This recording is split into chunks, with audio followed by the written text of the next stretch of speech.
Which of these 5 chairs catches your eye first? Don't overthink it. Don't judge based on comfort, design, or practicality. Just pause for a moment and let your intuition respond. This isn't a simple personality test. It's an invitation to encounter a part of yourself that you might usually overlook. Carl Jung, the Swiss psychiatrist and founder of analytical psychology, believed that even our smallest choices are expressions of deeper, hidden elements within us. Archetypes, unconscious desires, repressed emotions, and unhealed wounds. Can a chair reveal the architecture of your psyche? Can it hint at your shadows, your need for love, safety, or control? What follows is not just a stylistic analysis of furniture, it's a psychological map. The chair you choose is not just an object, it's a symbol, a mirror, a message from your unconscious. Before we begin, make sure to subscribe to the Mental Dose channel and join our Telegram community, where you'll get early access to new videos and insights on personal and spiritual growth. Now, let's get started. Chair 1. The Observer's Refuge. This chair is subtle and minimal, with soft curves and a natural wood finish. It doesn't seek attention but offers a quiet sense of calm. If this is the one that drew you in, you may have a deep internal need for stillness and order. Jung noted that external simplicity often compensates for inner complexity. This chair represents a search for peace amidst inner noise. It speaks to the archetype of the observer or fugitive, those who seek refuge from emotional chaos. This choice may reflect a past where stillness became your strength. But even serenity has its price: isolation, detachment, and a cautious heart. Choosing this chair may signal not only a need for quiet, but also a hidden desire to be understood without having to explain yourself. The observer is often introspective, drawn to solitude not out of avoidance but because that is where clarity lives. These individuals find truth in nuance and are sensitive to the subtleties of emotional shifts. Yet their depth can sometimes become distance. If this chair spoke to you, perhaps your journey includes learning how to balance your need for peace with the courage to connect, to step out from the quiet edge and into the sometimes messy flow of human relationship.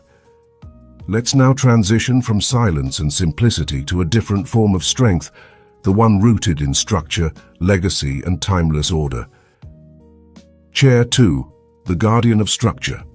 Sturdy, symmetrical, and classically built, this chair draws those who appreciate structure and clarity. If you chose it, you likely find peace in what is reliable and proven.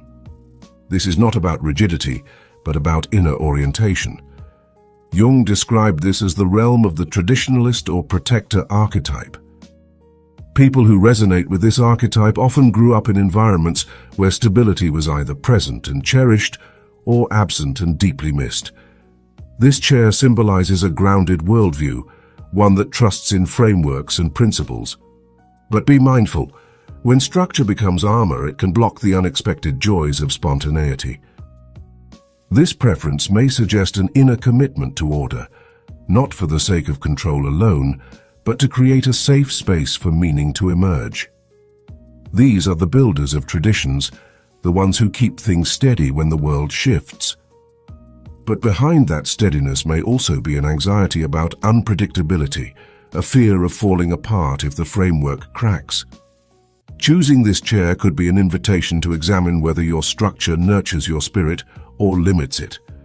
Let us now leave the realm of tradition and step into the richness of emotional sovereignty and inner authority. Chair 3. The Throne of the Inner King. Luxurious, padded, and dignified, this leather armchair calls out to those longing for a place of importance and inner validation. If this was your choice, you might be seeking more than just comfort. You might be craving recognition, autonomy, and rest. This chair channels the archetype of the king or inner father. It symbolizes leadership, control, and the desire to feel whole and valuable. But as Jung often warned, the need to feel powerful can mask deep emotional wounds. Perhaps you were unseen in the past, and now you seek visibility through strength and success.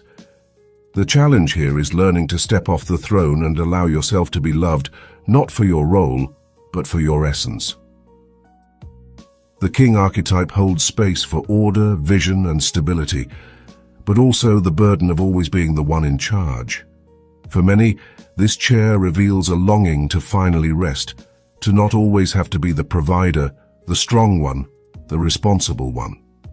If this is your seat, perhaps your deeper growth lies in letting others care for you, in surrendering the illusion of control without losing the dignity of who you are. Now, from the realm of quiet authority, we transition into the world of vivid expression and fearless individuality. Chair 4. The voice of the inner child. Colorful, bold, and full of personality, this chair refuses to blend in. It captures the imagination and energizes the room. If this is the chair you chose, it's likely that your soul craves expression, freedom, and emotional truth.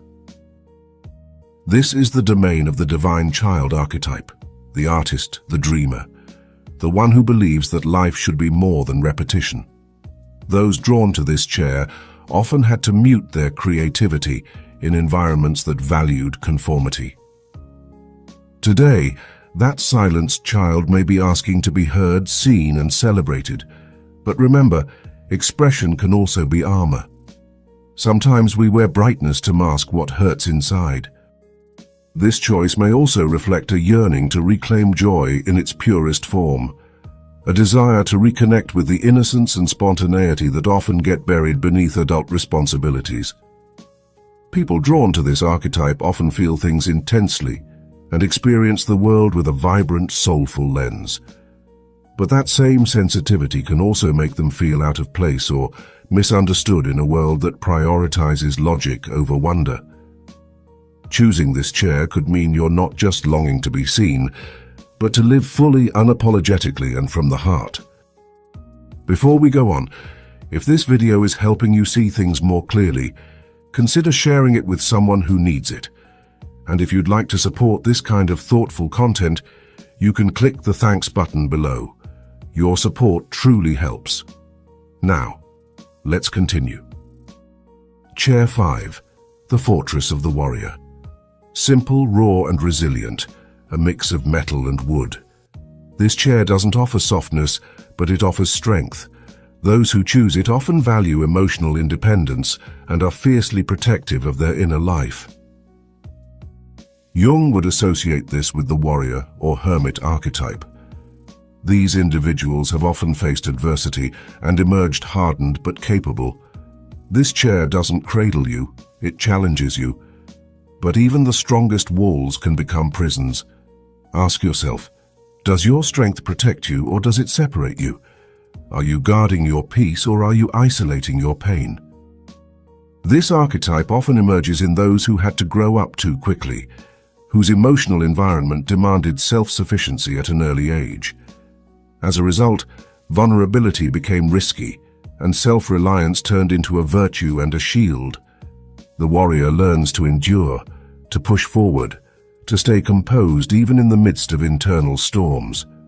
But strength can become a script so deeply internalized that the individual forgets how to soften, to lean on others, or to admit the presence of pain. There is often a quiet nobility to those who resonate with this chair. They live by discipline, truth, and endurance. But sometimes the silence they carry conceals a longing to be held, to be understood without judgment, to be accepted not despite their emotional armor but beneath it. Jung reminded us that transformation begins when what we've hidden is brought into the light. If you chose this chair, perhaps your journey is not just about being strong, but learning when it's safe to let that strength rest. Each chair you saw is more than a seat.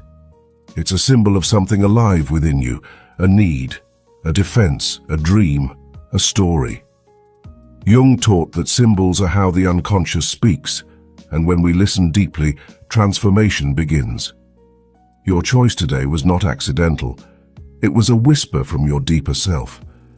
Whether you chose stillness, tradition, authority, creativity, or resilience, you learned something important about who you are and where you are in your personal journey. If something in this video spoke to you, let us know in the comments. Which chair did you choose, and why do you think it called to you? Make sure you're subscribed to Mental Dose for more in-depth, soulful content like this. And if you haven't already, join our Telegram community for early access to future videos and extra insights. Until next time, remember, what you choose tells a story. And the more you understand that story, the more deeply you can live it.